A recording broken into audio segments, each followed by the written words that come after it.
Welcome to another episode of The Go Show. On today's episode, we have the lovely and talented and just honestly one of the most interesting and beautiful minds that I've ever met, Kitson. Oh, hey. Thanks for having me, bro. How are you doing, man? Well, I mean, we were talking before this, so it's weird, but Well, I kind of showed up a little late. Anyway, sorry. you're fine. The Uber, you just waiting on the Uber. Well, how am I doing? It's a little crazy in my head, but I'm doing great. I'm moving out of my mom's house. I'm so stoked, man. How are you? I'm great, dude. What's it like to? I just recently moved out of my mom's house, and how does that feeling for you? For me, it was fucking crazy. Like I was like so excited to get it out of the way and done. I'm truly horrified, man. Yeah. I'm going to party every day and go so hard. I'm going to be getting down with Get Down, doing my thing in my own little place. I'm be. I was telling everyone at my work, everyone's girl is on notice. Your girl is not your girl anymore. She's my girl. So yeah. Fuck yeah, dude. Where are you gonna? Well, you don't have to say where. I'll tell you later. Have you found a place? Oh yeah, I'm moving in on Monday. Fuck yeah, dude. That's Yeah. exciting. So 2 days, Sunday, Monday. Hell yeah. Do you need help with the move? I mean, maybe if you don't have the day, I just need to move a couch upstairs. I could probably help you. Okay. Do you need a? You have a car that can take that, right? Well, I'm renting the U-Haul, so I'm gonna. Okay. I'm only really moving one room. I barely have anything, dude. And like my studio is not that big, but I'm trying to go swing by Savers. I saw they have couches for around $40. I mean, hopefully they have one when I'm there. Like, they probably will. And go pick up this little couch, throw it in the U-Haul, get it done. Okay, dude. I only have the U-Haul for 4 hours. I think I can do it though. You got it. Yeah. I'll help you. Thank you. So for people who don't know who you are, you have I have 3 of your albums on iTunes. Do you have more than that? Well, I'm working on one. It's called Shut My Eyes, and then I'm going to have 4. You and I always say, man, if you were to ask me which one's my favorite, I'd say the next one. Because then I drop Shut My Eyes. Who knows what's going to happen? Drop another one? No, probably not. I might not write for, like, a while. But, yeah, so I have 3.5. Shut My Eyes dropping whenever, probably this year. And then I have a whole bunch of music, like, that I don't even have the rights to anymore. What? Like, Did you sign with somebody? What the fuck? Well, I was using. using this company called Root Note.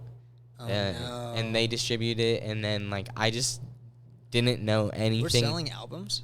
Yeah, it was on Spotify and iTunes. I used to be a rapper named Lil Bluff. Hold up real quick, though. So Holy shit, there's a whole I, history like, didn't knew know nothing about file management. So all of those files, gone.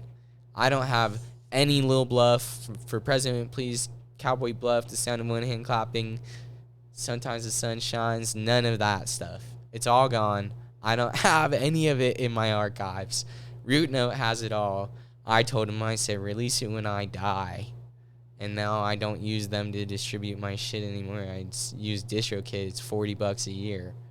And so that's what I'm doing. Like, now I know, though, you got to upload your tunes, your files to Google Drive.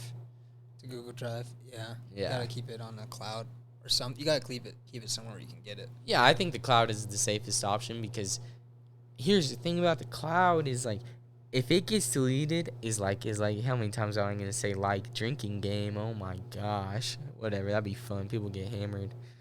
I can tell you like okay, the cloud, when it gets deleted, where does it go? Right? What's a deleted file look like in the zeros and ones of the world? You ever think about that? There's no way it's actually deleted. Someone probably has it somewhere. tucked away on a little island with all the access to everything and the computer and the whole universe of our minds. Well, especially if it's on the internet. Like, if there was access to the file before someone has a copy of it, there's, like, entire, like, warehouses dedicated to just taking copies of every part of the internet. Isn't that weird? Think about that. Like, what the fuck? There's just, like, people who buy server space to basically take screenshots of the internet all the time. And not, like, directed at anything. It's anything. It's not just famous stuff. It's just everything on the internet.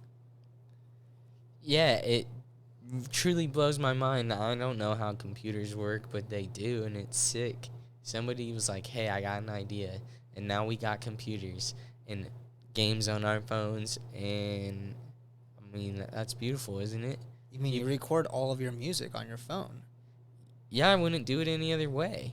I don't know how to do it any other way, and every other way is too complicated for me. It's honestly, in a weird way, even though it's more high-tech, it's the same thing as, like, in the 70s when they had to go get, like, an 8-track, and then they had to go set up a microphone and, like, record into that. There's, like, this, like, but now the grassroots is, like, in your hands.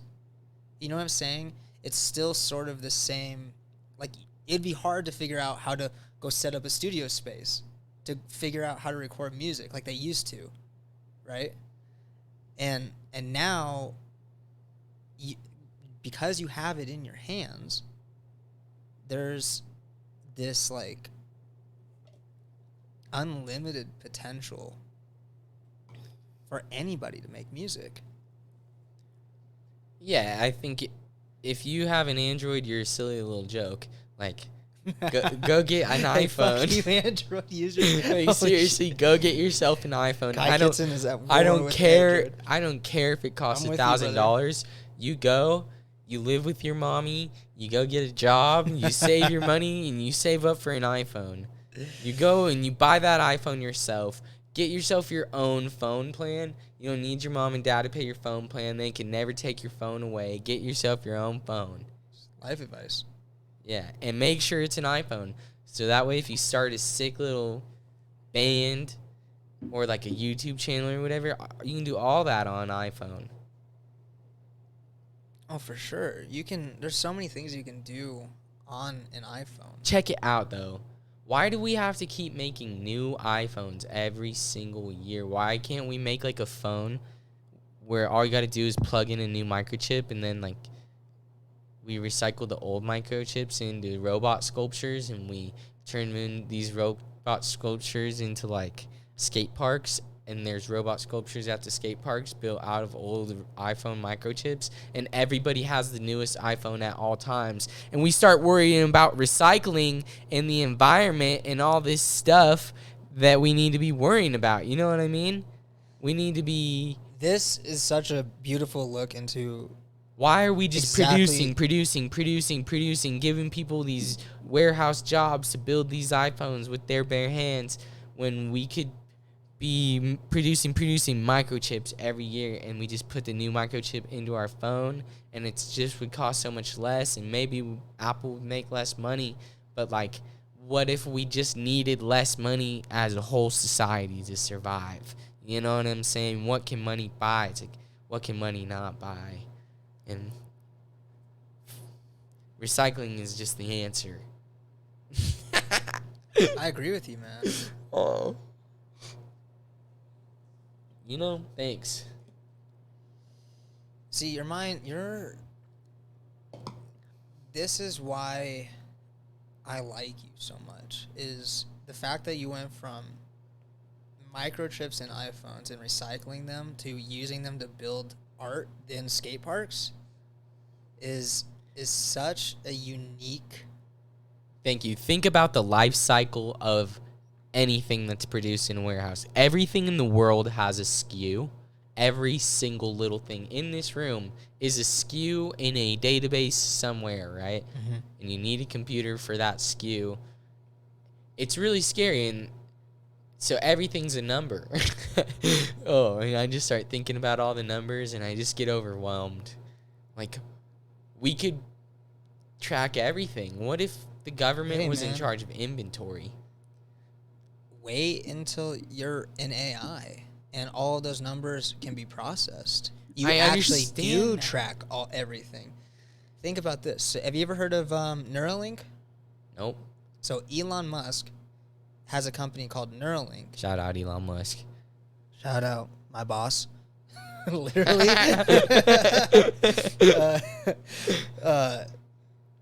So he has a company called Neuralink, and what they do is check it out. Sorry. No, go ahead. No, you go ahead. Neuralink. No. No, I got it. It was just so disrespectful of me, dog. Anyways, so Neuralink is basically a brain-computer chip. So it's called a brain-computer interface. And what their plan is to inject it into your skull, and it lives in your head, and it helps you have a high bandwidth between the information that you would normally interact with, like on your phone or the internet, and your neurochemistry. So essentially what it's doing is it's bridging the gap between human cognition and artificial intelligence. And the reason, so it's good in principle in its first steps because it's taking something and the science behind it will help people who are disabled, who can't walk. They'll be able to walk again. They'll be able to talk. They'll be able to do incredible things, right? But I think the true genius of it, as discussed by Elon, is that if you think about what AI is going to do, and here's the thing about AI, to take a tangent, and excuse me, I'm burping. So AI is the people behind it can make a really shitty AI, but that AI can be smart enough to just destroy the world. So it's not like the super hyper intelligent AI that everyone thinks is going to destroy the world would. The super hyper intelligent one probably wouldn't care. But it's the shitty integration, that step in between the super intelligent AI that will have that flaw, that will think, oh, the best way to protect people is to kill all people. Because if you wanted everyone to be good to each other, the best way to solve that equation was to make sure there's no people, and then there is no problem. So, and that's like a shitty iteration of AI, right? And that's what happens when you have dumb people who are just engineers who sit and don't talk to people all day and code something that's supposed to become more and more efficient at processing information and doing a task. They're not thinking of larger systems at play. And so Elon's solution to this with Neuralink is to scale us with AI. So if we have an artificial intelligence inside our heads that we kind of have symbiotic control over, we will scale with the AI rather than an AI take us all out. We'll already be paired with something that's at a low enough level that as it increases, we'll increase. We'll go along for the ride, essentially. And so that's kind of like his solution. That's why he has a Neuralink. I don't remember why I was even bringing up this point.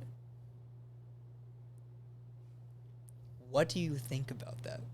What is your... They're going to put something in our brains that makes us half robots?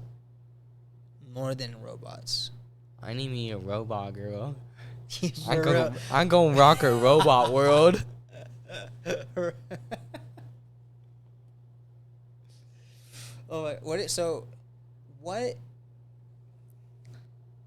What do you think the future looks like? Knowing that... Well, I'm running for president in 2036. Just wanted to plug that. Vote for me, Kai Kitson, 2036. LeBron James, if you're out there, dude, I hope you know there's life after basketball. And any true point guard would know that it's okay to be the vice president and you will still be glorious for that. So yeah, LeBron James, Kai Kitson, LeBron James. I mean, wow. If LeBron wants to run for president, he better pick me as his VP, and we could talk about that. But anyway, Kai Kitson, 2036, me, president. When it comes to the future, bro, I would say I'm going with Google over Going Facebook. with Google is a t-shirt for sure. I'm going with Google. Like, check it out. Are you familiar with CRM? Client relationship management. Client relationship management. Okay. Yeah, customer relationship management. I prefer client relationship management. Basically, it's the database that runs most businesses. You got your companies, your contacts, and your deals. So we got Tesla, Araya, and Deal, whatever. Araya throws the trash away at 3 o'clock. That could be a deal in the freaking CRM, or I go get paid $5 to throw that trash out or whatever. Kind of an abstract example. So monetizing. Yeah, I mean, nothing's free. What if I could get, like, basically what you're saying, like, what if I could get paid for taking out my own trash? Is that what you're kind of alluring to? No, that'd be dope. What I'm trying to say is, what if Google had a CRM? I think in the future, like, go with Google. They're only going to grow and grow and grow and grow. It's literally the biggest website in the world. You know, it's access to every freaking website. It's the website before all websites. Right. Like, literally, like, before you can get anywhere else, you go to Google. Like, right. Like, it's kind of a weird. Exactly. How do you beat that? So I'm going with Google in the future. Google is going to run everything. What if Google and the government were just the same thing? Like, if you wanted to start a business, all you had to do was go through Google, whether it's state regulated or nationwide. What's that called? Nationally? State? Yeah, national. State and national or whatever. Federal. Fuck it.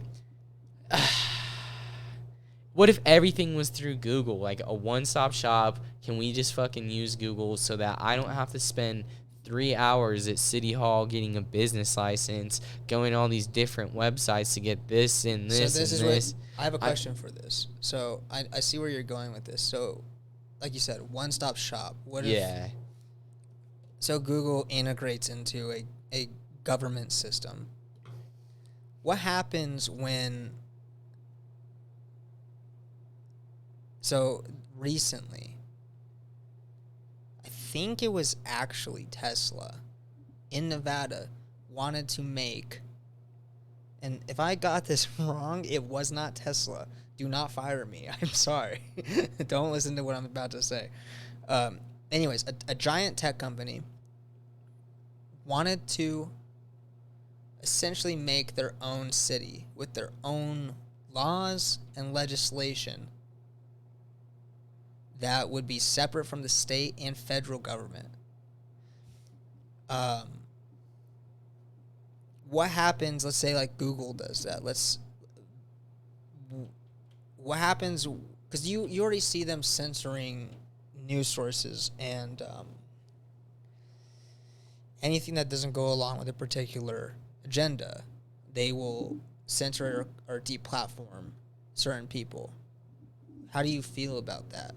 Because you're definitely like one of the people they would deplatform. In terms of SEO? No. Not. They literally, let's, for example, Trump, right? He's no longer on Twitter. He's no longer on Facebook. He's basically been blackballed by the entire internet.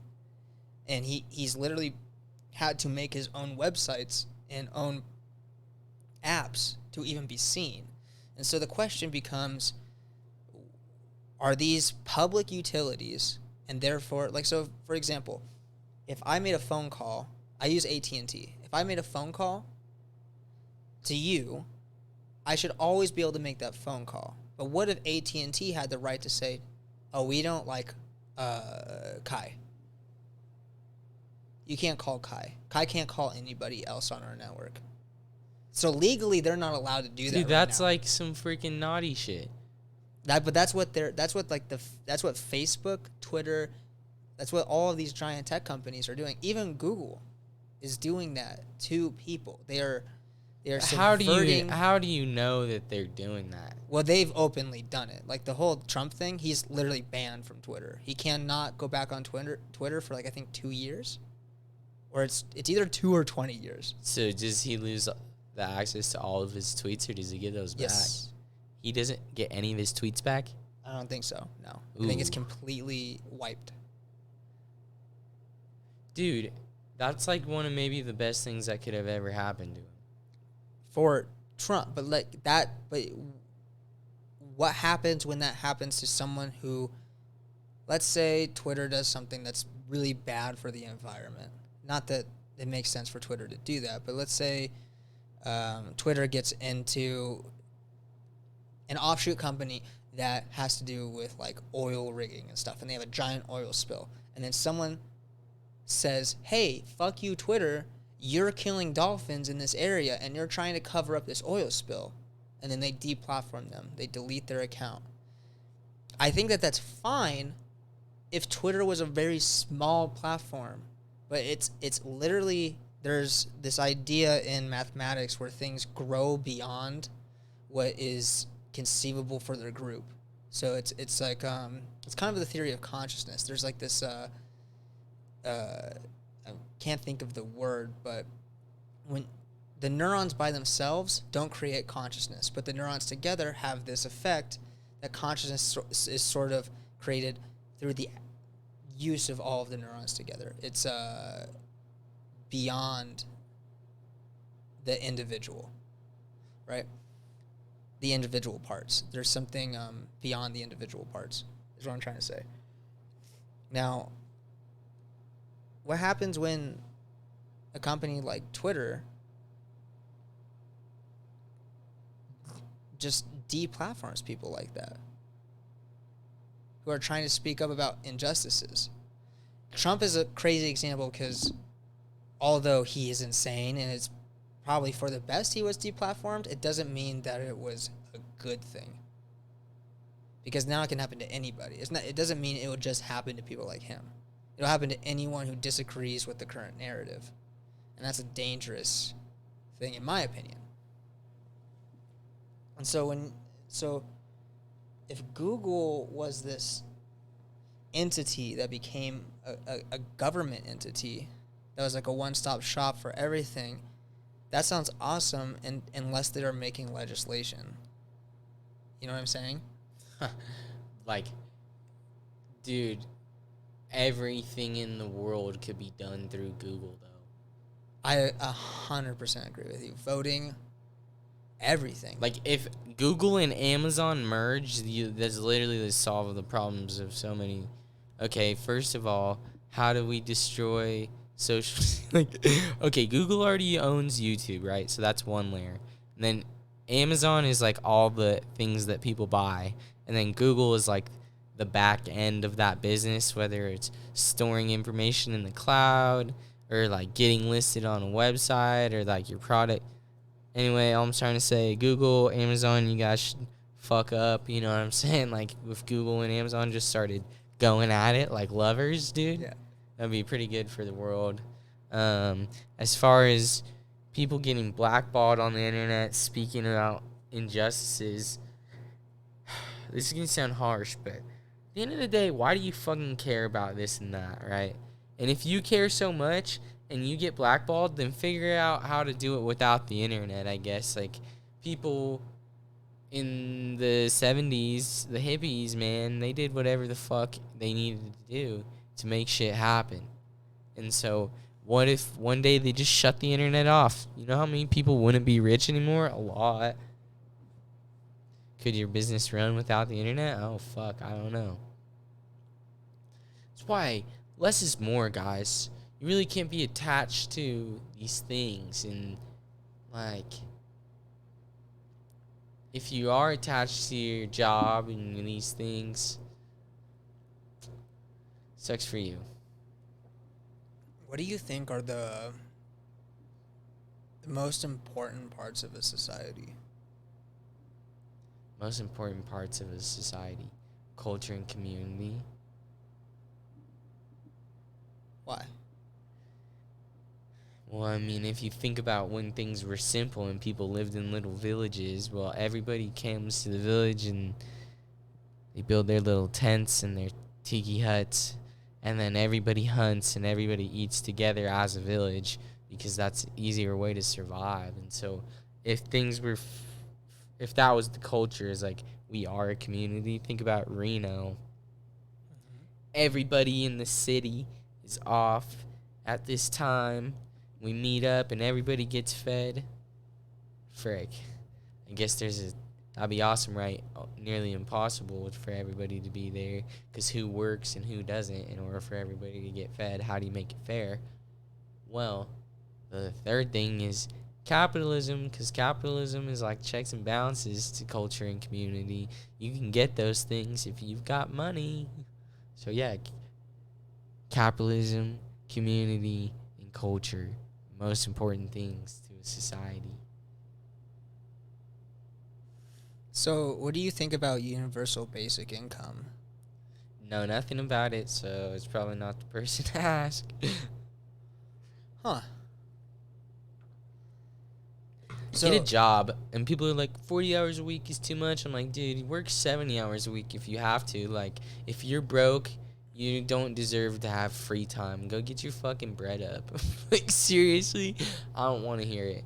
Because I've been broke, and I've been there, and now I'm like, whatever, I just go to work. And, oh my God, you have all these hopes and dreams. Well, write them all down, go to work, and then you can go and buy every single one of your little hopes and dreams. so You know what I'm saying? I know exactly what you're saying. And I think what you're saying is a symptom of the way society is set up. People just want.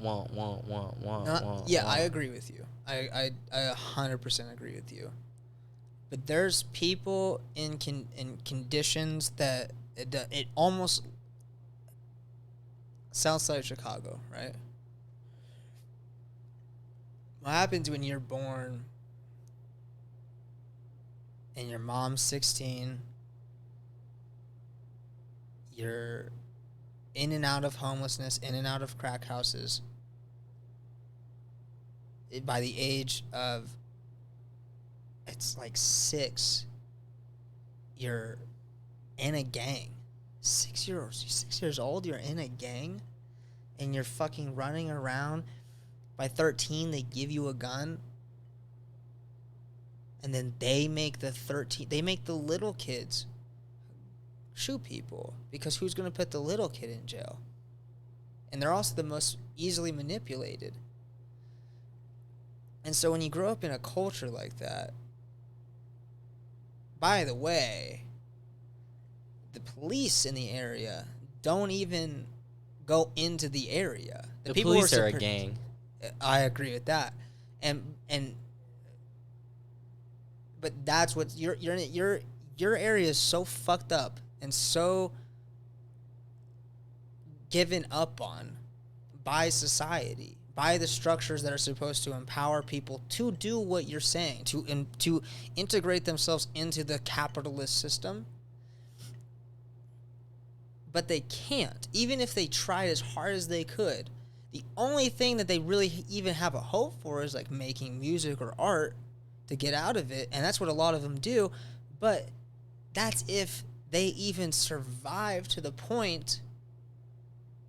I think there's like some crazy statistic where more people die in South Side Chicago a day than died in the wars in Iraq a day. Like, that's a crazy fucking statistic. If you think about, and like the fact that nothing's being done about it.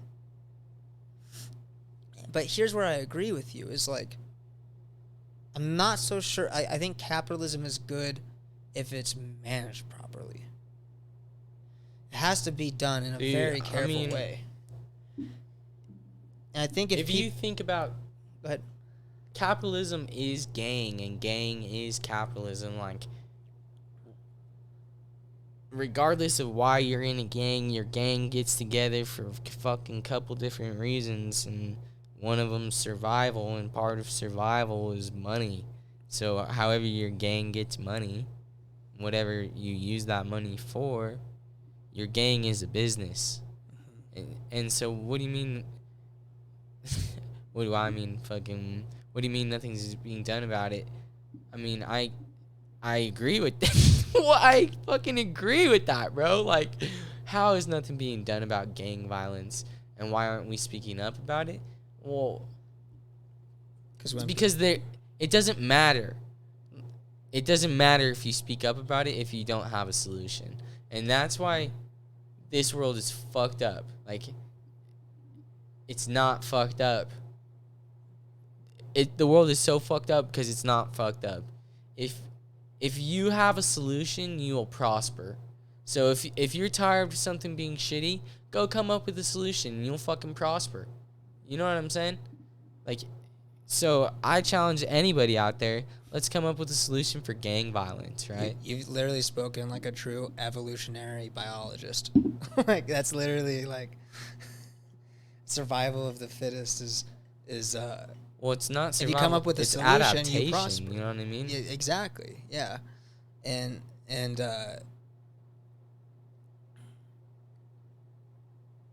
unfortunately, I don't think that people in that community have enough wiggle room. Not most of them. The anomalies are the prayer for that community. So then back full circle to like the, what did you call it? Universal income? UBI, Universal Basic Income. How much money is that entitled people to? Is that communism? No, so I'm not a communist. And this is an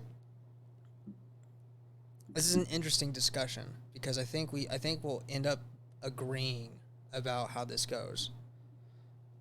Because I'm more of a capitalist than I am a communist, but I think that it's essential to have basic needs met. But there's conditions that underlie that are complex, right?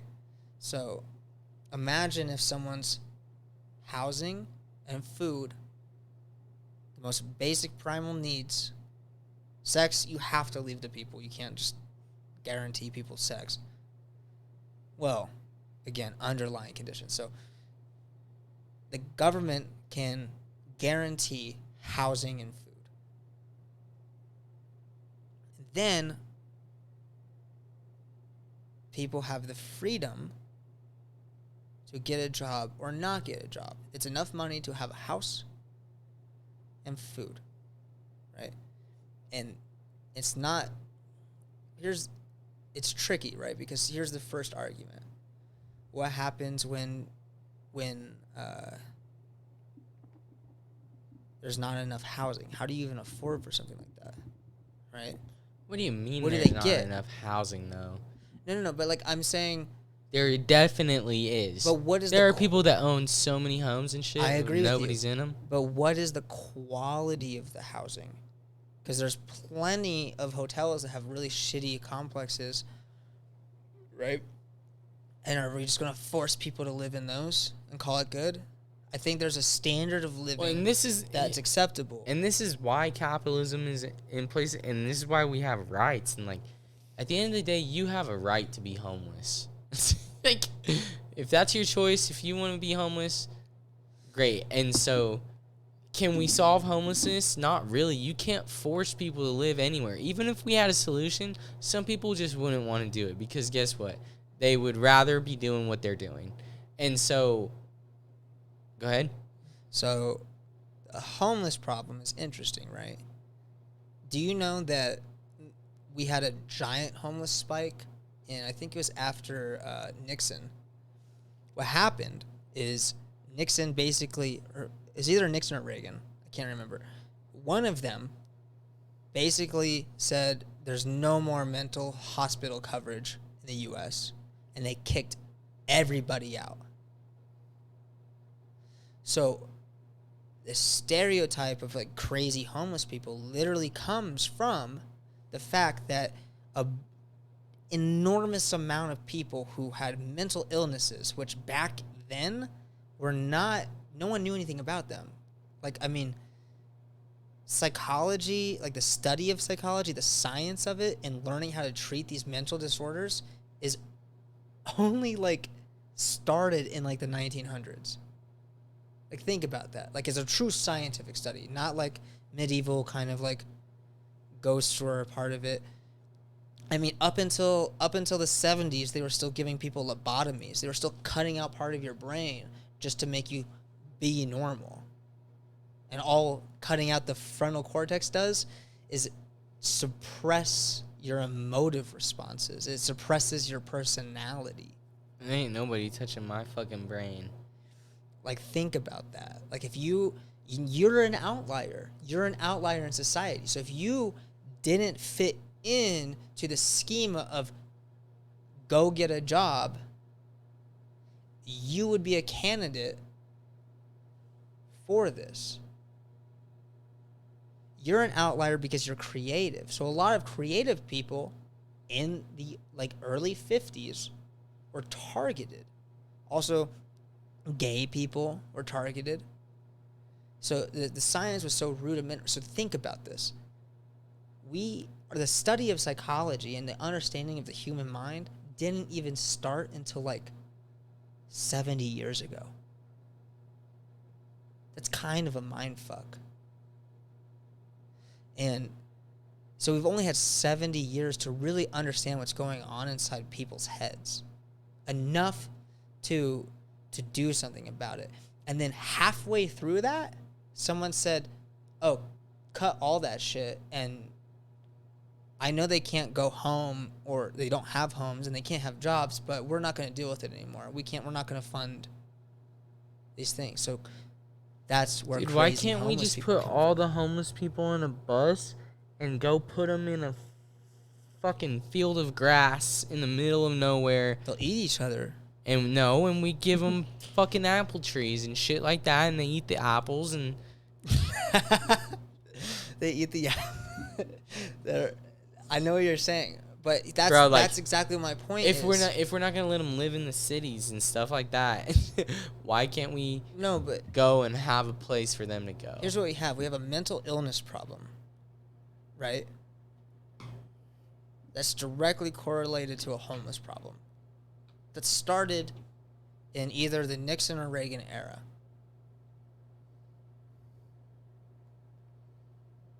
So what we need to do is fix how we treat the mentally ill.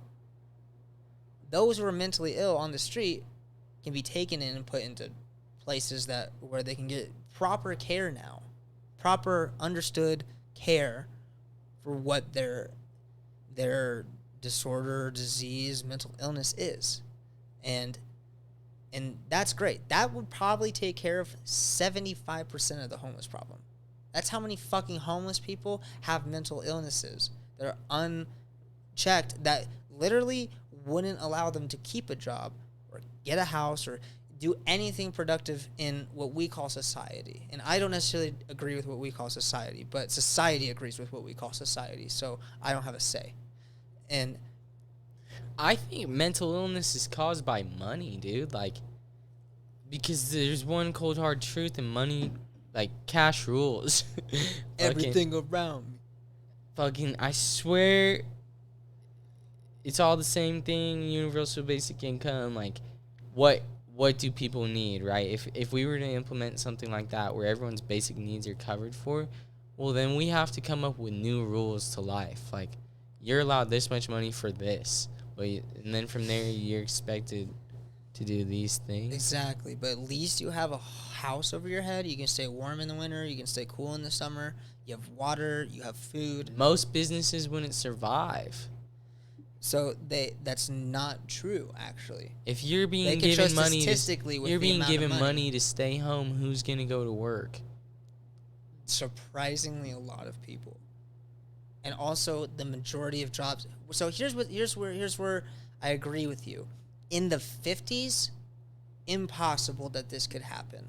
There was not enough automation and there was not enough people in the US to make this work. There wasn't enough money. But today, the majority of jobs that are done by entry-level people can be done completely by robots. And in the next 20 years, will be completely automated. So we're going to see far more homeless people than and we're already seeing it because of the pandemic. And so what we have is a society that's not ready to understand or keep up with what is knocking on its door, in my opinion. And what's knocking on its door is this beautiful idea that, hey, we're in this privileged position, in this privileged part of time, where we have enough resources and enough money to cover people's basic needs. And if we do that, the jobs that are going to be gone in 20 years, it's not going to matter at all. And people will still have homes. People will still have a way to live. And here's what the argument is does it take away ambition? Studies have shown there's been small parts of cities that have actually done this. People who are given the ability to freely live with enough money to have an apartment seek jobs more often than people who do not have the ability to do so. So people who have to live on a paycheck to paycheck basis will not seek jobs. They're more likely to be homeless than people who because have enough money fucking to cover for them. what happens when like one paycheck doesn't do shit for you because you're so deep in a hole? Like it takes a little help to get out of that psychologically, like also what does that do to you? When the only thing you're thinking about all day is, I fucking hope I have enough money to pay rent. You know what I mean? And now imagine a world where no one has to think that. I hope I have enough money to pay, like, fucking feed my children. No one has to think that. Dude. What a beautiful world, right? Not my circus, not my fucking monkeys, dude. I don't want to talk about universal basic income anymore. Okay. What is your circus? What are your monkeys? Dude. Like I was saying before, I'm moving out on Monday. Everybody's girl is on notice, bro. You're my girl now. Sorry. I don't care if you have a boyfriend. You're my girlfriend now. Every single one of you. Because you can come over to my apartment anytime you want. Fuck yeah, dude. And if I find a keeper, bro, she can move in. When's the first party? I haven't decided yet. I just gotta... I'm not even gonna think about it until I get a couch. And then when I get a couch, I'll have some people over. You better get that couch, because I'll be pissed if I come to help you and there's nothing Dude, to help I with. just want to kind of get a feel for, like, the little community kitchen space to see if... You can have a couch? You can have a couch. No, I can have a couch to see if I can have people over. Like, how many people can I have over without being totally obnoxious in this little community? Isn't the plan to be obnoxious? No, never, dude. Okay. Why would you not be respectful? Oh, all right. To your neighbors, all right, bro. my bad. Dude. Okay, fair. Those are your neighbors. You don't want to piss them off. Okay, but how many people do you think you could have over? Freaking 69, 420. You could not have 420 people. Could you imagine? It would be like a fucking like sardine can. Dude, like 420 people. Rager at Kai's studio. Completely respectful Rager Kai's studio. You should have like fat parties and just call them completely respectful. Like just knock on the neighbors' doors and moving forward, my goals like are to get a consistent 9 to 5. And so I'm pretty focused on Don't getting... you already have that? No, dude, I have like a 4 to whenever the hell we're done at Noble, and then I work 6 days a week, only certain hours. Like, it's like weird. It's like not defined really. It is, but it's not. Like, I don't get benefits, bro. I don't... And I don't want to stand up and get dirty every day. I want to sit down at my desk at home, work remote, so that when I'm on the phone with people, I could be doodling in my sketchbook. Maybe I'll come up with a comic book. Bro, go. But like go to on work at Indeed. There's so many fucking jobs. What are you talking about? I feel like everybody in the world is so. Get a remote job in Colorado. I need to be my own boss and blah, blah, blah, blah, blah. I'm like, why? Like, seriously, being your own boss is so much stress.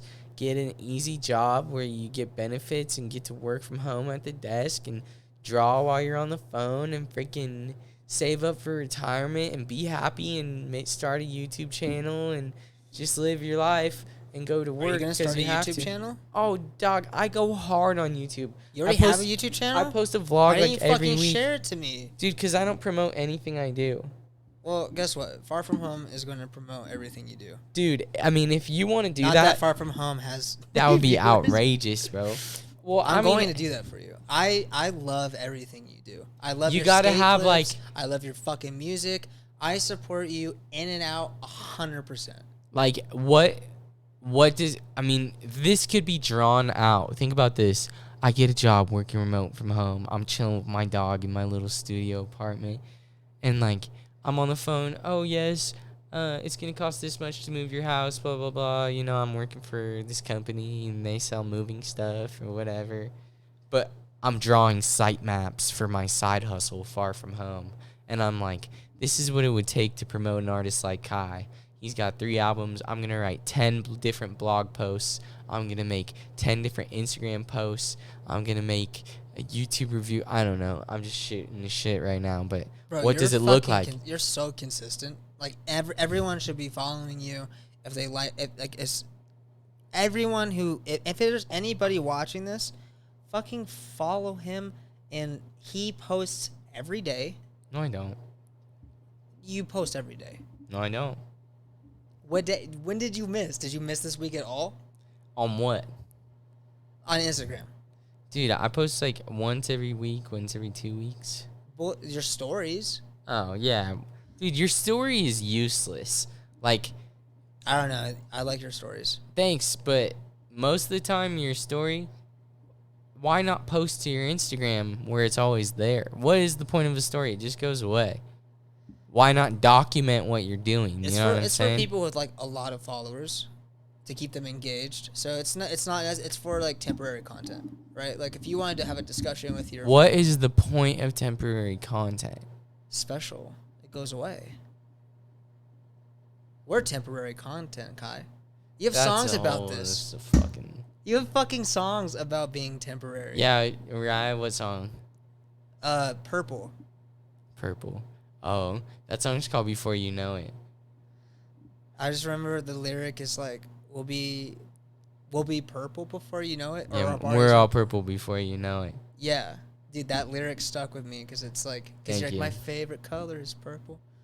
Dude, I mean, it's so much deeper than that song, because purple was for suicide awareness. And I didn't even know that. And if I were, let's say if I were in a gang, bro, I would be banging purple. Like, I got a couple purple rags at home, and like sometimes I'll let that shit bang out my pocket. And when I had dreads, I wear that in my hair, bang my purple rag, you know. And I think all of us are purple. Like, if you get to know me enough, well, if you know that I'm a gangster, and I feel like gangster tendencies kind of rub off on people. So purple means a lot to me.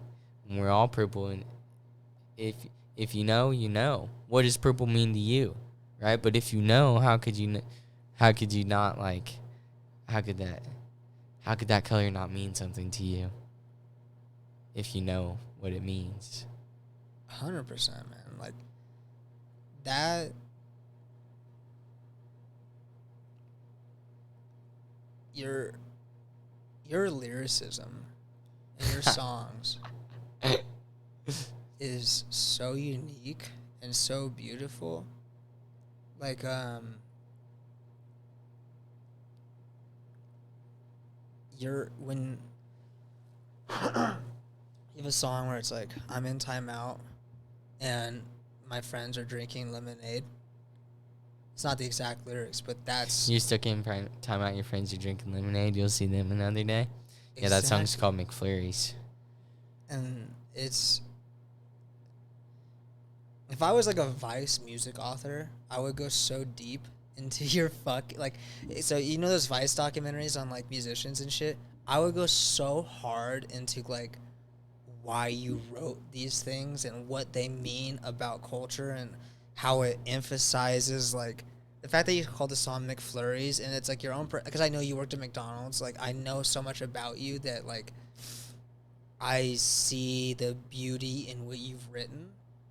It blows my mind. Thank you, man. I mean, I'm always writing, and part of writing all the time is you got to realize it's okay to throw shit away, because the shit that you do keep is for a reason. Yeah, like I kept that for a reason, and thank you. Like, McFlurries is a song that my dad used to coach all my sports teams, so I'm writing this song about playing soccer and shit.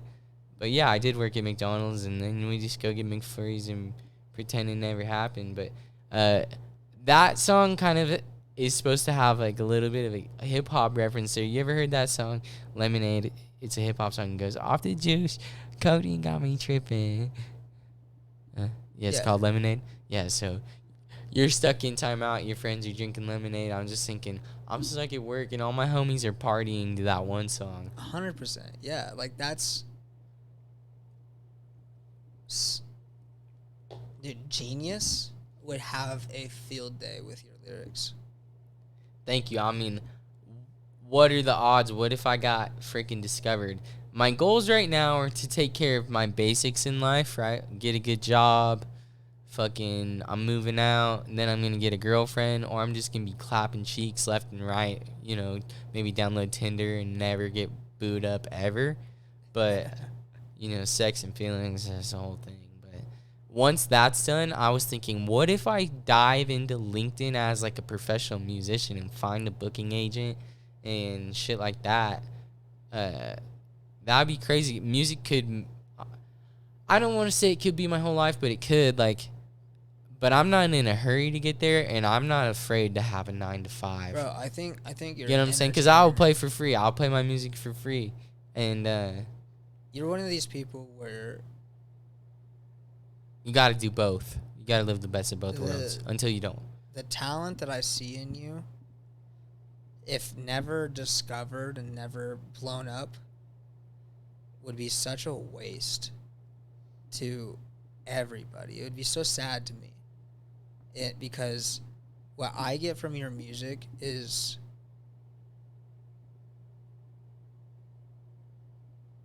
like one part insane jealousy, because I'm like, how the fuck does this dude think like this? He's saying the things in such a beautiful way, the way I want to say them, and he has his own sound to it. So there's that part of insane jealousy, but there's also this part of like, I feel like I'm on something, like discovering something that no one else has seen yet. It's one of those things where I find... Have you heard this experience where you dive deep into just like random assortments of like bands or something? You're trying to find new music that you're looking for, and then you find something that like it's like so underground and no one knows about, and it's unbelievably good. That's what I feel like when I listen to your music.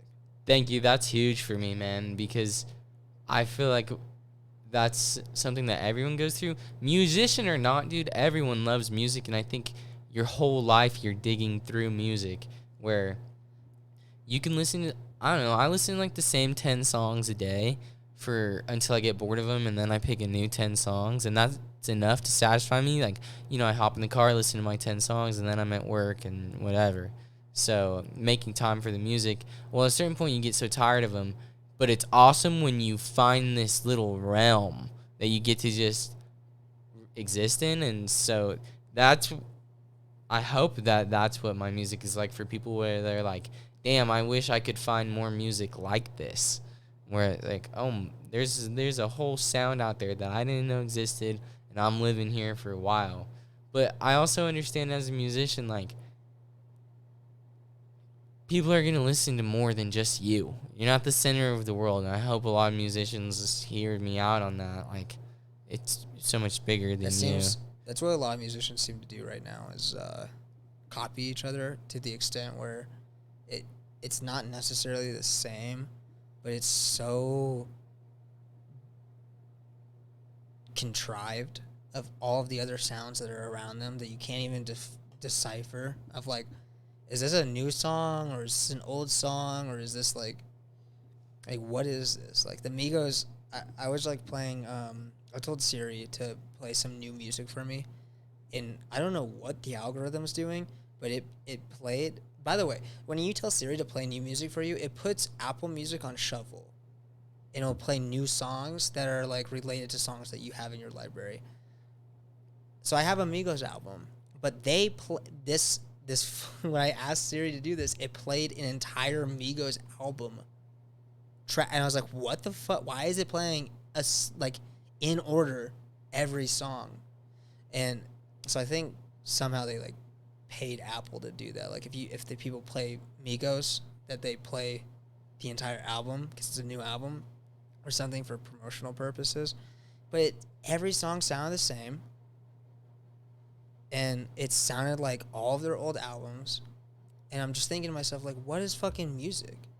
Like, I just want to find something new. Dude, music is capitalism, and this is why I'm not in a hurry to be discovered for my music. I'm glad you like it, but here's the deal. I got like 8 listeners, and I don't promote it because it doesn't fucking matter. And fuck you if you think I need to quit my job so that people can hear me and my music, because, like, ain't no one song is better than the other. Like, okay, you write a song and it might impact some people, and maybe someone listens to it every day, but like your music, your song, you're not the center of the world. Your music doesn't fucking matter. Like, and maybe it does, right? Maybe your music fucking keeps people alive. That's a whole different thing, but it's so, this is me and my music, and I have this to say, and I don't think I should work a job, and everybody go listen to my track and bang my shit. I don't like to do that, because that's capitalism, man. Yeah. Fuck capitalism for what it is, dog. I wish I could go out there and be like, bang my shit, everybody go listen to fucking my new hit song. It's funny, they're like so, but I got like that I got like capitalist. reality to deal with, and like fucking haters like my family, you know, that are like, fucking get a job, Kai. So I'm like, all right, I will. Like, that sucks. I wish I could just be music all the time, but that's not real right now. Unless somebody's like, hey, Kai, your new job is music. Until then, that's why what we fuck do. everyone. This is what and we're fuck doing. TikTok and fuck it all. That's why I want to do what I'm doing with this podcast and with Far From Home, is I want to create this network of, hopefully it extends to more people than just my interests, right? Like I hope one day that it becomes more than just what I'm interested in.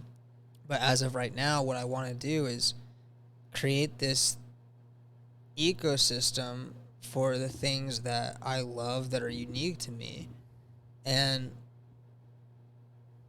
allow that to support the artists that I care about, the local talent that I think that could really change something, that don't get enough spotlight. Like, that's what I want to do with Far From Home, and that's why, like, my whole philosophy on it is, that's for another time, but it all comes down to support, and I want artists to be able to live off of their art and not have to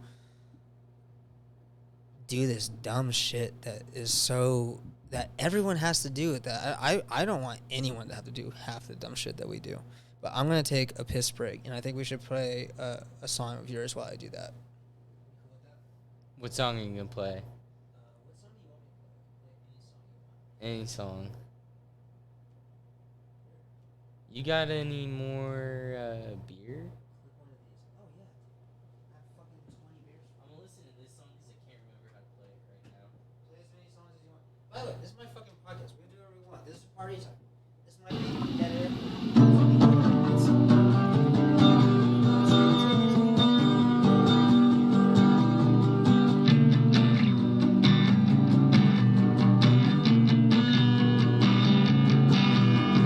I saw water yesterday.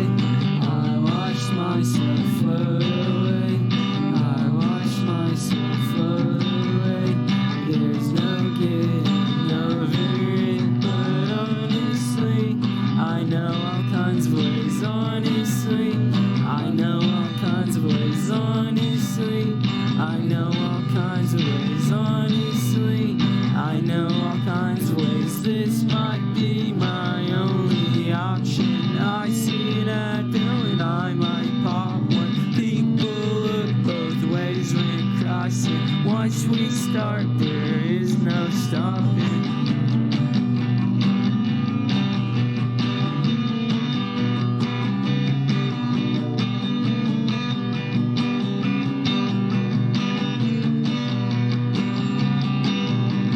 Hey, check out my fairy wings. I wonder where they'll carry me. I wonder where they'll carry me. I wonder where they'll carry me. Hey, check out my fairy wings. I wonder where they'll carry me. I wonder where they'll carry me. I wonder where they'll carry me. Hey, check out my fairy wings. I wonder where they'll carry me. I wonder where they'll carry me. I wonder where they'll carry me. This might be my only option. I see an ad and I might pop one. People look both ways when crossing.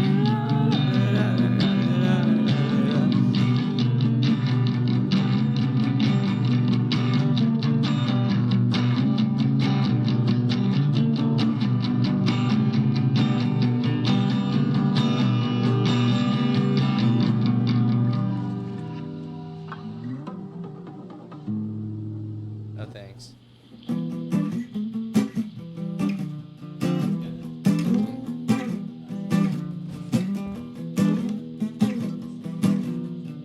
I don't even play this song anymore. I got a couple songs that I just refuse to play now. Some because I can't remember them, and some are just because it's not a good song. It's alright. It's just mean. It's a mean song.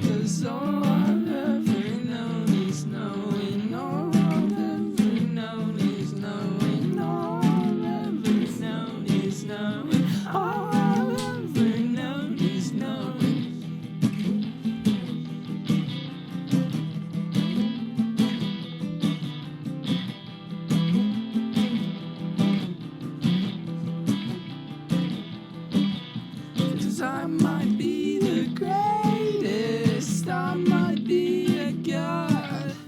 I might be the greatest. I might be a god. I might be the greatest. I might be a god. Probably not. Probably not. Push me. I wanna grow. Dude. I wanna grow, yeah, I wanna grow. Push me, I wanna grow. A lot of your songs have these beautiful, almost, I wouldn't say double entendres, but you're just like, I'm the greatest. I might be a god. Probably not. I feel like there's so many of your songs that speak this absolute and then say the absolute opposite. You know what I'm saying? And it's like, also as a musician, like those things when they're said so correctly about certain emotions and certain understandings of the world are, one, phenomenal, but also just so hard to come up with. I think you have a song called like Indigo Gloves. Indigo Gloves. I was listening to that today, and that one's fucking cool as fuck. Thank you. Yeah, I wrote that song while I was working at Steak and Shake. We had these purple gloves, like nitrile gloves. Mm-hmm. Those were the best fucking gloves, dude. Why?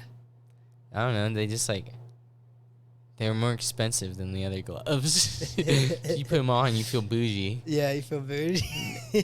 Now I'm that bougie ass Steak and Shake guy, you know? Look at me in my indigo gloves. That's how I felt the other day. Like where I work, I work over like really hot stuff, and so I had to use like they're just like hand-me-downs basically. Like if you put this jacket on, it doesn't fit. And like yesterday, I got my own jacket, like a brand new one for the first time. I've worked this job for 6 months. It's finally brand new. And it's like all shiny and shit. And I was like, oh, this is bougie, bro. Like I felt I felt like so high quality. I was like, oh shit. Look at me in my new jacket. But yeah, I mean, having a job will do great things for your self-esteem. Unless you got a stupid job, go get a cool job, right? that's what I'm trying to do right now. Get a cool job? Well, my job is kind of cool, but it's too dangerous for it to be cool for long, if that makes sense. It's too dangerous where it's like I'm like every day risking complete dismemberment and disfigurement of my entire body. Like think That's about what I'm that. saying, dude. Like that's crazy. Working at a desk ain't that for bad. 17 an hour. I actually this weekend was gonna look at like just like work at home jobs because there's such a market for it now. Where it's going on Indeed and be like, yeah, I could call people for $23 an hour because no one will work here at your stupid fucking factory or whatever. I'll do that. I'll get locked into that price, and with the OT, get, you know what I mean? That's what I'm saying. There's ain't nothing wrong with the good old-fashioned American way. Like, get a job, save your money, and someday, if you work hard enough, you will earn your art. But, like, fuck you if you think that you should go full-time as an artist right now. Because God is fair, and your art will blow up when it's ready and God says it's time. I believe in God. So you're religious. What kind of God? Christian God or your own God? Like Jesus' dad. Jesus' dad? Yeah. Okay. J-Man's papa. But, like, so is that Christianity or Catholicism? Dude, yeah, Christianity, except for the past couple churches that I've been at, they kind of like, yo, fuck you, dog. But now I go to Hope Community. Shout out Hope. Shout out my church. Like, they make me feel welcome. But I work every Sunday. I could go now because now I'd be closing on Sundays. But, like, after a Saturday night, the first thing I want to do on a Sunday isn't wake up and go to church. But when I get a better job and a girlfriend and I can, like, go and be a beam of light at church, you know I'm going to be there. But I want to be, like, I don't want the church to heal me. Like, I want to go heal the church. You know what I'm saying? I think that's beautiful, but if you do that, you will start your own cult. Like, you do, Dude, you do realize mean, that you're the type of personality that will start its own. You will take everyone in that church and you will migrate them to a homestead. And I'm not saying it'll be a bad cult. I'm just saying people aren't going to stay at that church. You're too magnetic. Thank you, bro. I really am planning on starting a church, like. Are you? Like a cult. Yeah, the cult of Kitson, bro. So check it out. So I'm moving out, and I'm just thinking about all these people I can invite over to my place. I'm like, what if I just do 3 separate events, 3 separate groups of people? Just have this one party, and then this one party, and then this one party. And I just build these little fight clubs, right? You want... And then What do you mean, fight clubs? And then they find out about each other, right? Okay. My little support groups that come over for poker night. I got my Monday night. Okay. with the boys. I got my Tuesday night with the other boys, my Wednesday with the other boys.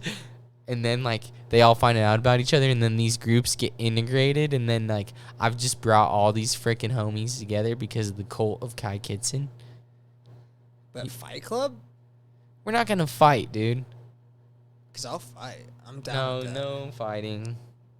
You don't want to fight. Like, what? Like, sportsy fight. Not, like, hate each other fight, but, like, sportsmen. Dude, we could play paintball. You know, that's so I mean, yeah, it's actually a lot more safe, but like one of the things I want to do with this podcast, I don't know if I'm capable of doing it, especially with like being in this apartment, but I have an entire room dedicated to jiu-jitsu or I guess martial arts in general, right? Have you seen it? I have. Because I don't know if it was like set up when you came in, but I want to but like I want to have a fight league.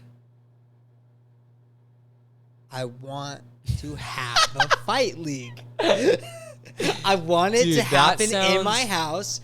It's underground as fuck, and you get like a fucking I don't know if it's going to be like the Ghost Show Fight League or a Far From Home Fight League, but, you know, some bullshit type of capitalist branding fight league.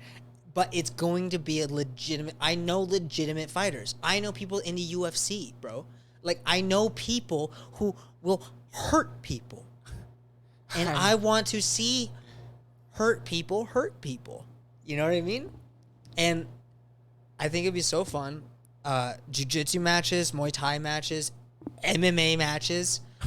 I'm literally like prepared to just pay for holes in my walls, whatever. I don't give a fuck. I feel like it will literally get millions of views on YouTube because I've seen this shit on Street Beefs. Like, okay, like it's so poorly shot, and like it has like the production value of like a high school dance. You know what I'm saying? I feel like I could do an amazing fight league. Would you like to fight? No, I'm not a fighter, bro. What if there's no punches? You want to wrestle people? I'm down for rock, paper, scissors. All right, let's go right now. Let's see who wins. Okay, rock, paper, scissors, shoot. Okay. Are we going 1 or 1? 1, 2 or 3? We're doing 1 and 1 only. Rock, paper, scissors. No. Rock, paper, scissors, shoot. Rock, paper, scissors, shoot. Fuck. What's up? Strategy. So I want a fight league. Fuck that, dude. Like, I'm glad that you're out there learning karate and shit like that. Jiu-jitsu. Like, I think about it, but then I'm like, dude, if I'm going to get beat up in the streets, like, they can have my money. Just fucking, I'll be like, dude, don't even bother kicking my ass. Like, here you go. Just let me go through my fucking day. There's no need for the fighting. Well, but okay. I will use my words before I'm going to go get in a fight. That's what jiu-jitsu would teach you. But, like, what if after your words don't work, you could kill the person? No thanks. Not that you will kill the person. I'm not saying that you will. I'm saying that you have the confidence to know that you can handle yourself. I'll teach you jiu-jitsu for free. You want me to teach you jiu-jitsu? I ain't got time for that, dog. Here's the thing. There's so many things that I want to do, right? That's fair. Well, first of all, I got to work. Second of all, I got a dog to walk. Third of all, I'm trying to make music. Fourth, I'm trying to be a skateboarder. Fifth, I'm trying to make a movie. And then there's a book and all these things. So project management, right? I mean, maybe in my life I will learn jiu-jitsu, and that's something that could go on my list. But not anytime right now is that a priority for me, even the slightest. Fair enough, man. You know what I'm saying? I'm not going to convince you, but if you could give me an hour, I would do it. An hour a week. 1 hour, one jiu-jitsu class a week. You just have to come here. We could do a podcast. We could make the most out of it. Dude, that'd be crazy. I could probably do 1 hour a week. But Yeah, dude, I will teach you everything I know. I have a system. Not only do I have a system, but I train at the best gym in Reno. And I also have instructionals from the best jiu-jitsu practitioners in the world.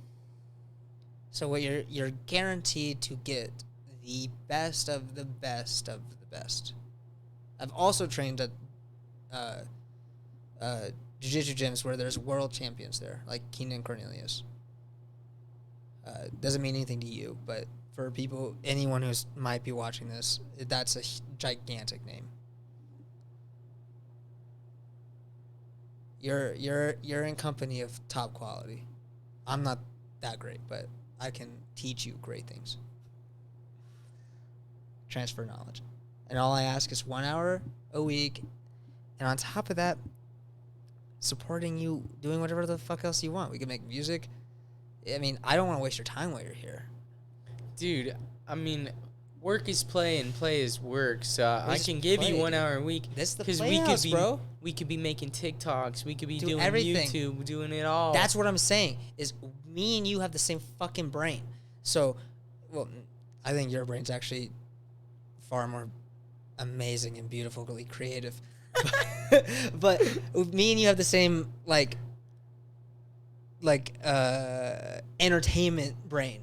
Like I'm 100% on making TikToks. I'm 100% on making viral skate clips. I'm 100% on all of those things. And we could definitely do all of those things. And I think when you move out, I'm already moved out. What the fuck? What are we waiting for? Nothing, bro. Just get it. My goal is to get shit on the calendar, bro. Like, I'm going to get me a little baddie. I'm going to get me some friends. I'm going to get everybody plugged Careful in. about a baddie. I know what you mean. A good girl who's going to treat you right. A good girl who's going to support what you do. Treat me like shit, dude. I don't care. Just suck my dick every once in a while. Dude, just get a prostitute. You live in Nevada. No, it's not the same. It's all right. I need me a girl with, like, problems and shit. My problems, though, like her problems are mine. Anyway, that's called trauma bonding, and it's the worst type of relationship you can ever be in. I just got out of one. Trust me, it's a real thing. It's a real fucking thing. But I know what you mean. It sounds beautiful to find someone who has your problems, but what you need to find is someone who's searching for the same solutions, not who has the same problems. dude, I feel like there's not a girl in the world that could tell me what to do and be right. You know what I mean? Why would they tell you what to do? You're framing it wrong. That's the trauma bond. You want someone to tell you what to do.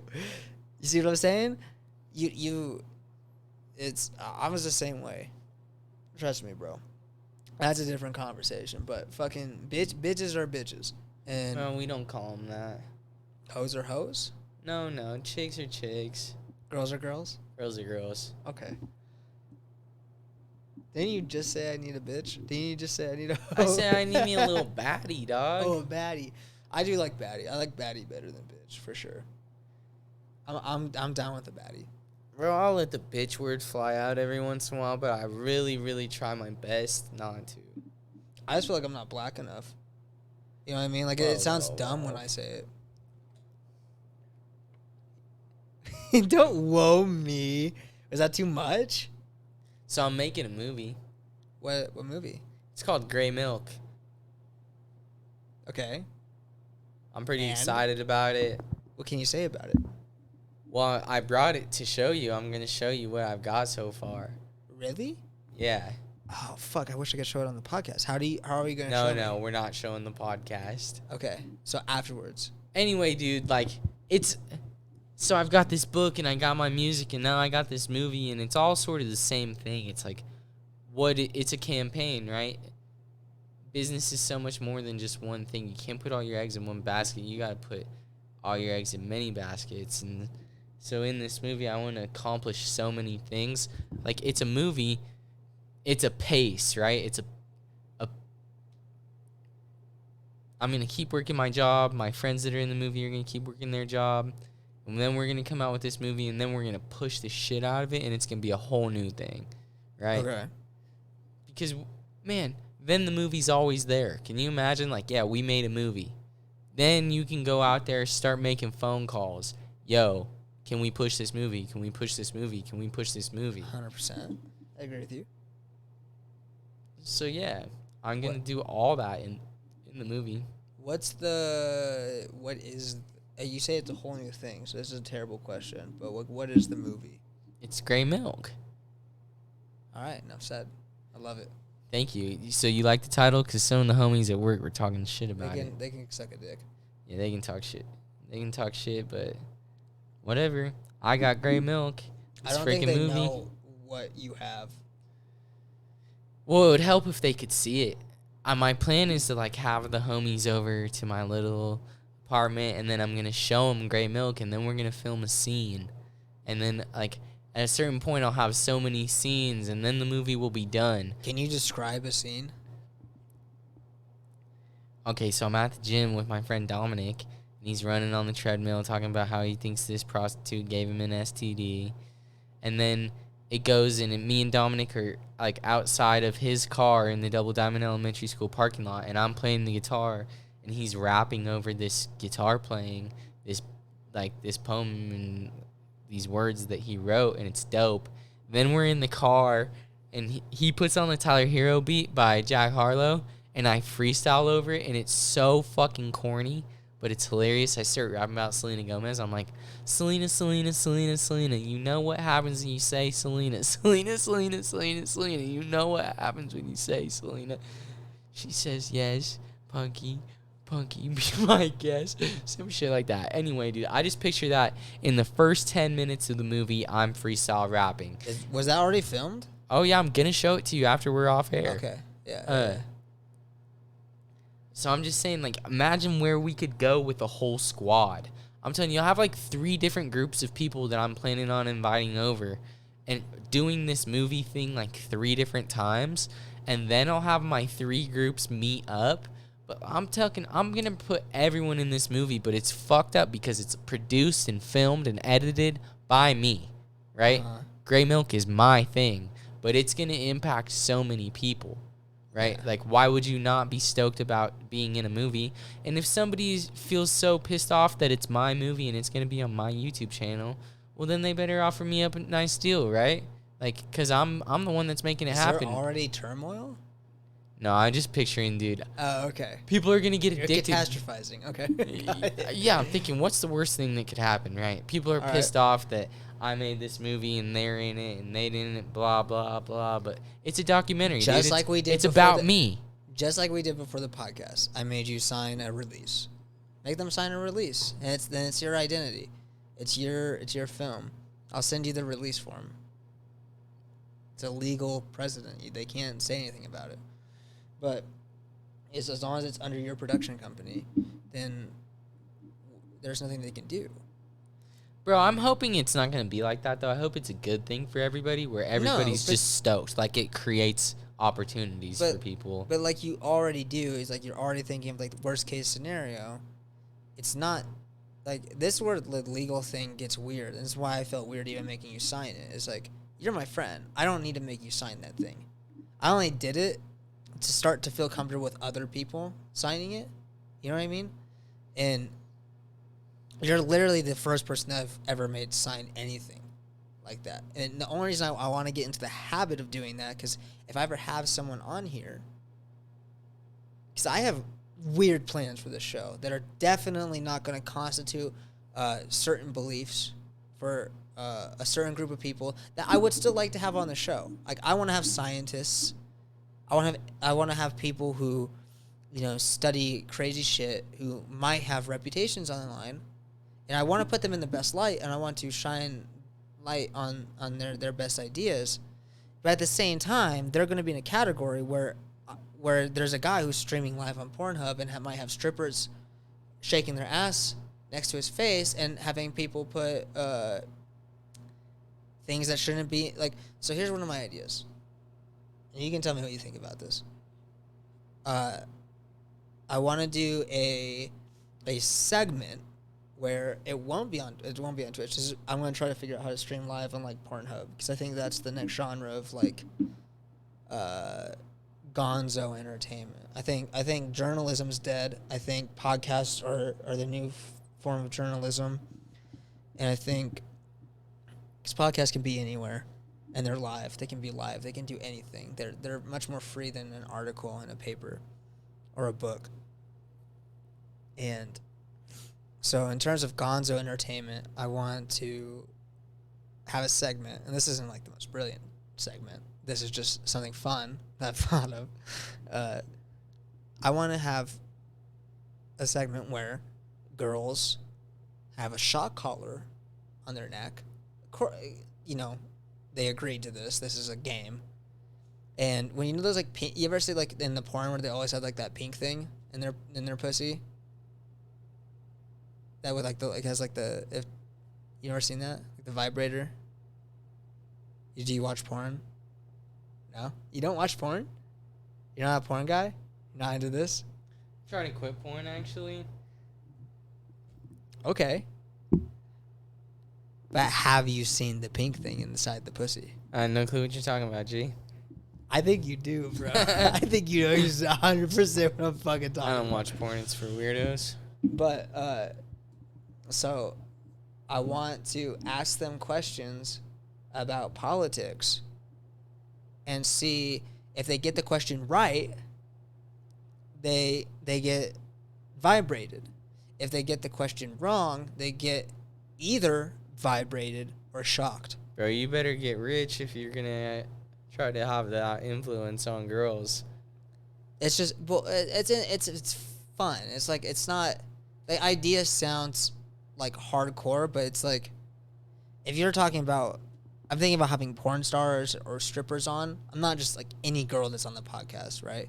These are professional porn athletes, is what I'll consider them. And I feel like they'd be very, it sounds crazy, right? And that's what I want to do. It's gonzo.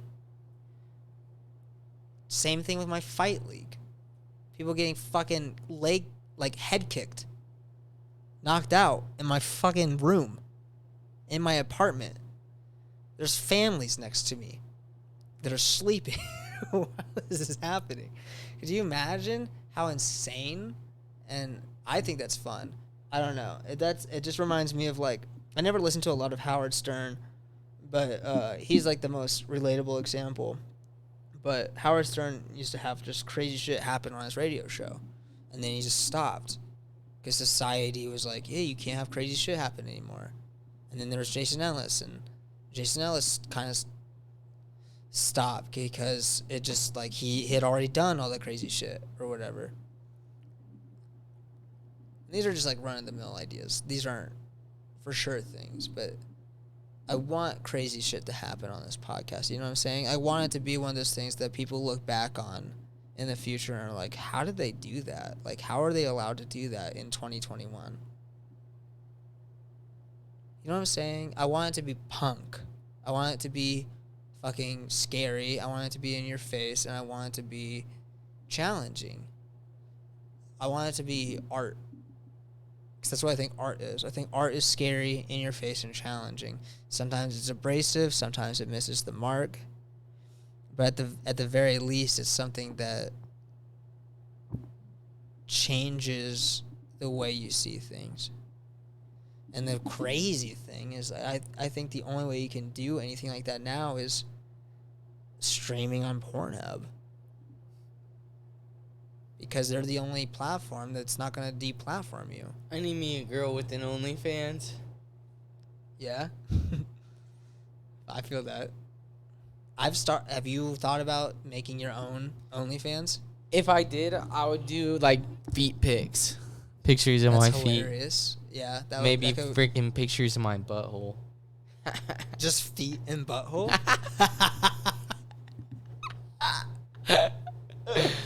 What a genre.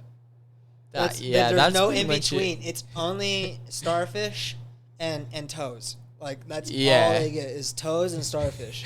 At least there's a little bit of variety, though. You know what I'm saying? Yeah, like, it's like every feet. Oh, only feet. Oh, whoa. Wait a minute. yeah. Hey. a little bit A little bit of What? So just salty, sweet. So just the butthole, just the. Yeah, like really close up, like just like. Okay, but anything in it?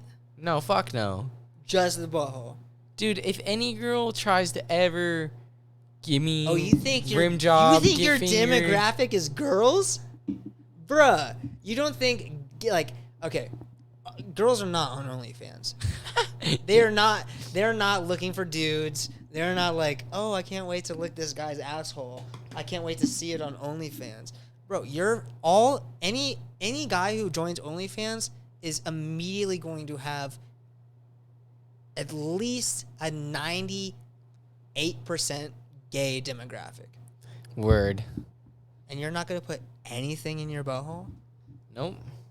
Fair enough. Tease him. I'm way too scared for that, dude. Scared? What do you mean scared? It's just like not a pleasure that I'm trying to know. I couldn't care less about that feeling. Like, Alright. fuck, dude. Like, I'm trying to go shred some puss. Shreds? Dude, that should be the name of your next album. No, probably not. No, but that should be a t-shirt for sure. I'm trying to go shred some puss. Shred some puss. Hey, bro, what's up? I'm trying to go shred some puss. How about you? That's definitely a great video segment. For sure. Like, in the movie, I'm trying to go shred some puss. Yeah. It's one of those like throwaway segments that may or may not make it in the movie because it's so fucking extra. I want to play another song because I gotta pee again.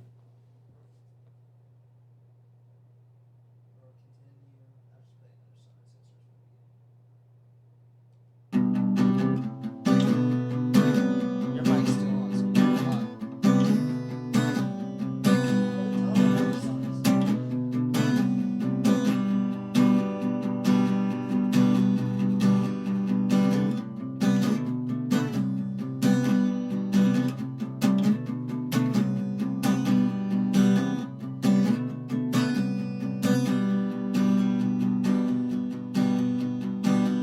I found a white lighter. It was just sitting there, and I knew what to do. It might belong to you. I fed a bird this morning. She ate my porta subs. She flew away real slowly. Now I am all alone.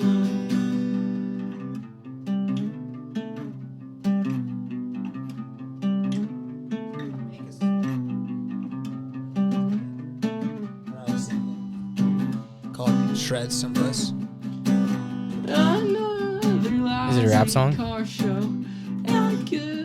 I did not consider it being a rap song, but I might be reconsidering. Oh, no, bro. I don't really do features. No. I mean, completely different thing. One-time band, one song, Shred Some Puss.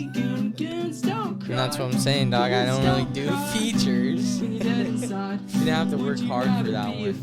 I feel like I give you permission to write a song called Shred Some Puss, but when I think of Shred Some Puss, I don't really think of a song that's not really my style of way I make music. I would think of like a skit. You know what I mean? Like a skit in a movie. Like we could use it for Grey Milk. Like, hey, I'm trying to go shred some puss. And then you're like, yeah? You trying to go shred some puss? And I'm like, yeah, I'm trying to go shred some puss. And then we just keep saying it. I don't know. That's what I think of. That's why I was Shredding some puss with the boys. You know what I'm saying, cuz? shredding some old puss with the boys. Yeah.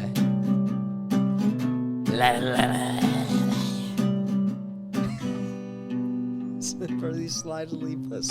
Just sledding the puss with the boys. Yeah, shredding that puss up. Up and down the puss? Oh, yeah. Left and right? My friend from work says Like that? when you lick the vagina, you gotta lick the butthole, too. Never done it. It's been a while since I've... You ever eat ass? Nope. Raving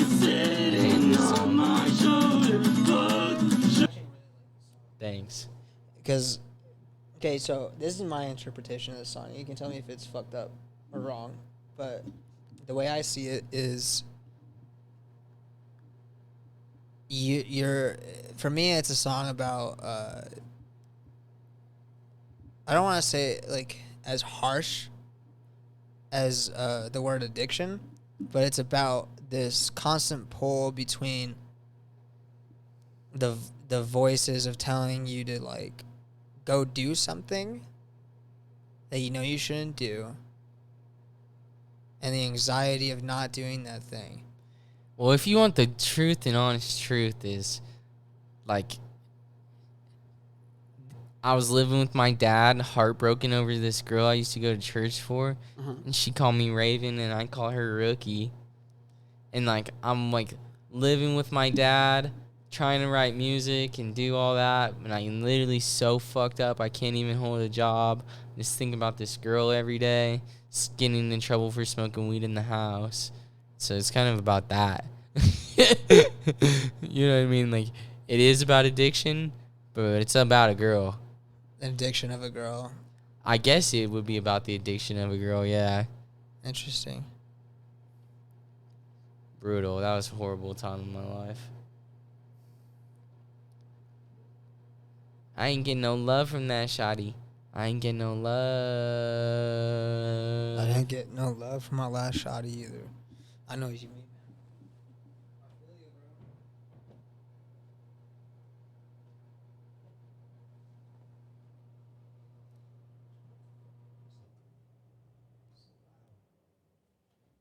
Forgot it was on. I'm too fucked up. I'm on mushrooms, by the way.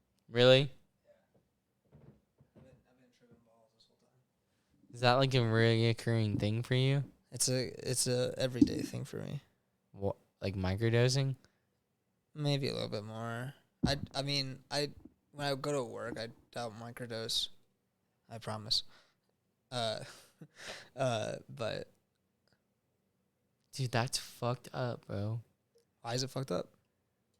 Why would you want to be on mushrooms every day? I see things differently. I see things that are. It's Yeah. not every day, to be So honest. you're with addicted to mushrooms. you. No. I literally could not ever have mushrooms again. I've gone long periods without having mushrooms. That's the thing that people who are. How many times have you done mushrooms? I can't count. That's fucked up. I only done mushrooms 4 times. Do you want to do them? No, I have some. You have some? No. I definitely have some. Yeah, I have some. Not. But. I'm like thinking of how can I get rid of these? Like, I'm Give it to thinking, me. no. I'm gonna stomp them out. Fucking make sure nobody eats them. Why? Cause mushrooms are bad. You think mushrooms are bad? We're so in an immense disagreement. Why are they good, dude? Well, here's one thing. I drink more than I take mushrooms. That's for sure. I would hope. What do you think about mushrooms? That's so. Did you have a bad experience on them? Every time that I'm on mushrooms or acid, I feel like I'm in the middle of a global crisis and I'm the center of the world and everything revolves around me, but I'm on drugs and I can't fucking do anything about it. And, like, I just completely lose reality and it's, like, the longest nights of my life. So then I'm like, why would I want to do them again? That's really interesting because that's almost akin to how I feel when I get really high on weed. Mushrooms for me is like, I guess I could, like, a story to describe it is like, so I started drinking beer and I took a bunch of mushrooms at like 11, and then I went to Mariloma, and I hadn't skated in God knows how long. I felt like when I skated previously, I couldn't do things that I used to be able to do with like my eyes closed, my hands tied behind my back. Like, just so rusty and shitty. And then so I took mushrooms and I was drinking quite a bit. Like, definitely, I was like 12 beers in, let's say. If not way more. Plus whatever alcohol that I drank on top of that. mics or whatever. And I went to Mariloma, and something about the mushrooms and the alcohol mixed so perfectly for my body. Now I've skated drunk before, and have like the worst time. I can't move. I can't do anything coordinated. But skating drunk and on mushrooms, I was able to do things that I've never done before or haven't done in a long time. Like all of my skateboarding came back to me, and it felt, Max? Bro, I ran into him and he was on acid, and we like bonded over being on mushrooms and acid at the same time. And I was like, this feels so good, man. And like we were so happy. For me, mushrooms are this thing that make me at one with what's going on. So mushrooms for me are what I thought weed was supposed to do, if that makes sense. The way people described weed, they're like, oh, it makes you feel good and relaxed and you feel like a part of everything. That's how mushrooms make me feel. I feel like attentive and aware and fluid. But if I smoke even a little bit, like if I take like 3 hits, you saw me at picnic. I mean, I don't know if it was noticeable, but for me, I literally said I was tiptoeing through dimensions I don't belong in. Like, that's fucked up. Like, that's like a level of fucked up that's not capable of being around people. Like, that's how I felt. Just smoking weed. Let alone, like, mushrooms, I can take a fuck ton of mushrooms and be completely okay. I can be, like, completely tripping, like, wild visual hallucinations and still, like, enjoy what's going on. So long as alcohol is involved. Alcohol takes off a lot of the edge, I think, that is involved in mushrooms. And that's why I think soma is this ancient, like, elixir that people talk about. I think it's like a mushroom wine or a mushroom beer. And I want to make a company called Soma and sell psychedelic beer and wine. Copyrighted. You can't take it.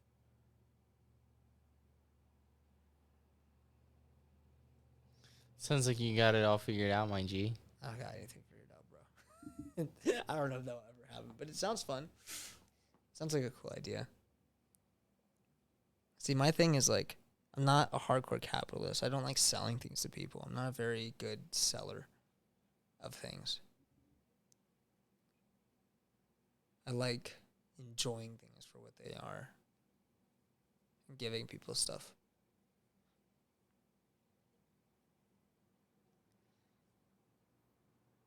How you feeling?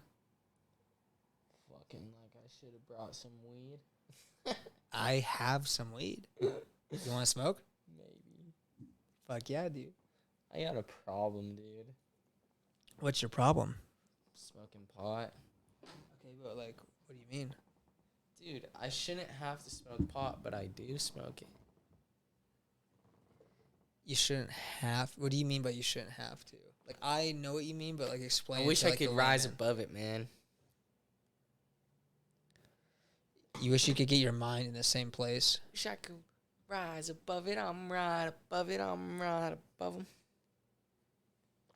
That's another thing you do in your music that's really interesting is you take words that, for example, rise above it and write above it. They're the same concept, but different words. And as someone who appreciates things like that, I don't think a lot of people understand lyricism that way and how unique it is to be able to do something interesting like that. Weird, thanks. I get it. Do it, bruh. What's up, Ghost Fam? We're gonna smoke some live pretty soon, so get ready for that. Shout out to getting high, and you're gonna see me get high and tiptoe through dimensions I don't belong in, which is a fantastic, beautiful thing to do. How are you guys enjoying this podcast so far? Leave a comment. subscribe, like the video. I think there's something beautiful happening here that a lot of people don't.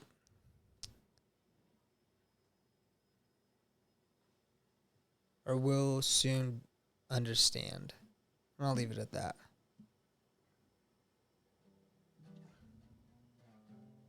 We're going to have a live performance?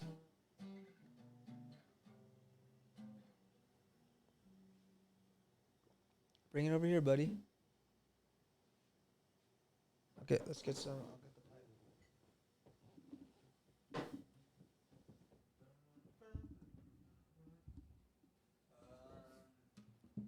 I don't have a tune. I think it's a little out of tune.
I can't wait to get like a real camera. Bro, fucking, is there anything else you're trying to talk about, or just Are because you done podcasting? I'm done? I mean, yeah, I just got other things that we could be working on if you're down. I'm down. We can end it. You want to play a song? I'm down to play a song for your podcast. You got any requests? Play McFlurries. I really love McFlurries. Okay. Do you want to smoke that first? Yes, please. That's the other thing that I can't do that I find so admiring. That's not like something that any other musician would find probably admiring, but I can't play a lot of my songs like live because I'm terrible at it. You have to fucking rehearse, bro. No, I'm just bad at making any music that has rhythm. So all my songs have like.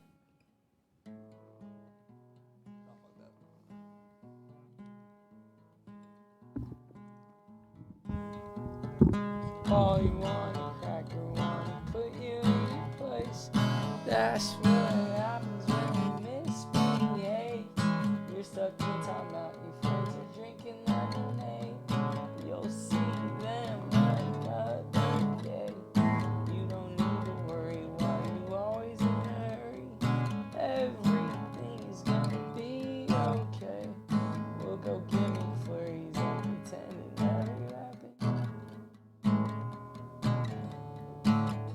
The kids are playing soccer and it's a little awkward cause I don't know a thing about the rules. Put me in, coach. I should be a starter. My mom brought all the snacks and I've been playing harder than all the other kids. Warming up the bench. What the heck? That's right, I again. Yeah, I scored all the points. I'm so good at soccer, I wish I could clone myself and fill up the whole roster. Killer bees are going undefeated. Killer bees are going undefeated. Killer bees are going undefeated. Killer bees are going undefeated. All you want a cracker, wanna put you in your place. That's what happens when you misbehave. You're stuck in a timeout, your friends are drinking lemonade. You'll see them another day. You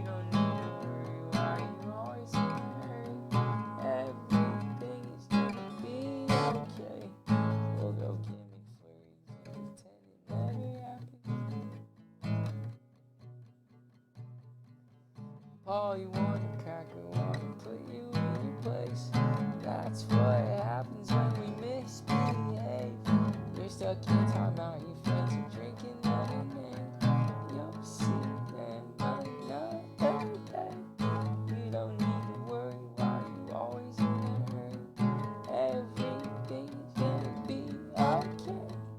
We'll go get McFlurries and pretend it never happened. Killer bees are going undefeated.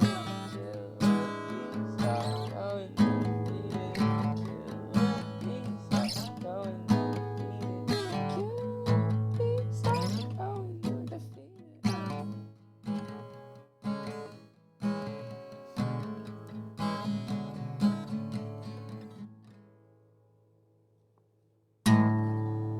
Fuck yeah.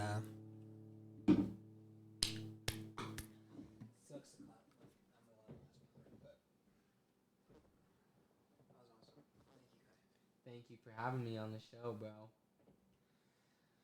All right, everybody. That's it for the Ghost So episode 2. We got kind of wild. We got kind of kinky. We got very musical. Hope you enjoyed it. Tune in for another episode. And I just want to say thank you to Kai for being here. It was awesome. It's a pleasure. And I hope to have you on for many more episodes. And I hope to do fucking amazing, awesome shit with you in the future. With that said, like, subscribe, YouTube channel. It's always on Twitch. Lil Gosari on Twitch. Kai, do you have anything to shout out? Shout out Grey Milk. Stay posted for the movie. What's The your only thing that matters. What's your Instagram? Kai Kitson. KAIKITSON. And how do people find you on iTunes? Just search Kai Kitson. Right on. There you have it. Later, Ghost Gang. Later, Ghost Gang. Bye, everybody.